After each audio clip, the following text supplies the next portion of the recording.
Talking of gender confusion, this story has also caught my eye today. Meet Munroe Bergdorf, a model who has been controversially appointed the UK champion at UN Women, a charity that seeks to improve the lives of women and girls and promote equality within civil society, the corporate sector and government. Well, it's controversial because Munroe was, to put it in the modern parlance, assigned male at birth, or born a bloke, as others might put it. 17 women's rights groups have signed a letter to the charity complaining about a transgender woman representing them on the committee, especially since part of their written objection is that Munroe has in the past objected to women making references to our female bodies.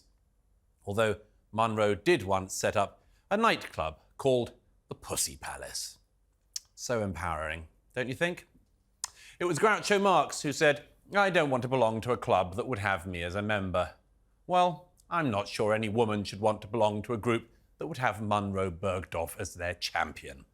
But there's another good reason all women should rip up their membership of this group, in my humble opinion.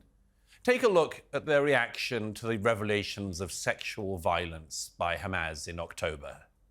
Is there a reason, though, Sarah, that you can't specifically call out Hamas? UN Women always supports impartial, independent investigations into any serious allegations of gender-based or sexual violence. And within the UN family, these investigations are led by the Office of the High Commissioner of Human Rights. It took the group a full 57 days after the Hamas attack to make any official statement. And even then, that was to condemn gender-based atrocities, or mass rape, as the rest of us call it. It seems to me that this group really has a problem with language and also with reality. So Munroe Bergdorf and the UN Women's Group probably deserve each other. Here to debate, here in the studio in London, are TalkTV contributors Esther Krakue and Paula Roan-Adrian. Thanks so much for being with me both tonight. What do you make of this story? Let's start with you, Esther. It just seems amazing to me that of the 33 million or so women in the UK...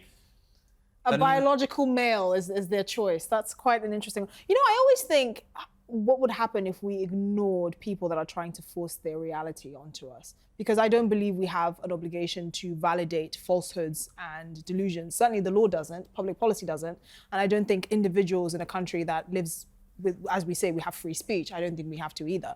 But this insidious drive now has infiltrated so many aspects of society. I think, on the one hand, I personally cannot be bothered to constantly be outraged by this because I know there's some people that will never have their minds changed, which is fine. But on the other hand, if we ignore it, what will happen in the future? How will our children be raised? How will we be able to tackle it if it becomes like it seems like a cancer that will never go away? That's the bigger problem I have here. Clearly, Munroe Bergdorf, you know, this person is very famous in the UK, and this is a trans woman. That's a biological man that believes that they were born in the wrong body. That's fine. But you're insulting women effectively by saying this is the only person that can represent women, 33 million women in the UK. Well, what do you think about that, Paul? Because I think they're not saying that she's the only one, but she's the one they've chosen of the 33 million. That does seem slightly jarring, doesn't it? No. So my position is, of course, that the right person is chosen for the job. And if the right person is Munroe, then Munroe is the right person. I'm not fearful or don't feel challenged or don't feel that I'm in competition with Munroe. Let me just make it clear, I don't know who Munroe is personally. I've only read about her. I read the letter that was written to the UN Women's Group, UK group, and what I understood from the letter, the concerns were twofold. The first was that Munroe was not pro-women, and the second was that Munroe had written a number of historical tweets that were racist and that were homophobic. Now, for both of those reasons, if they're right, then I would agree. Because clearly then Munroe would not be an appropriate person for the job.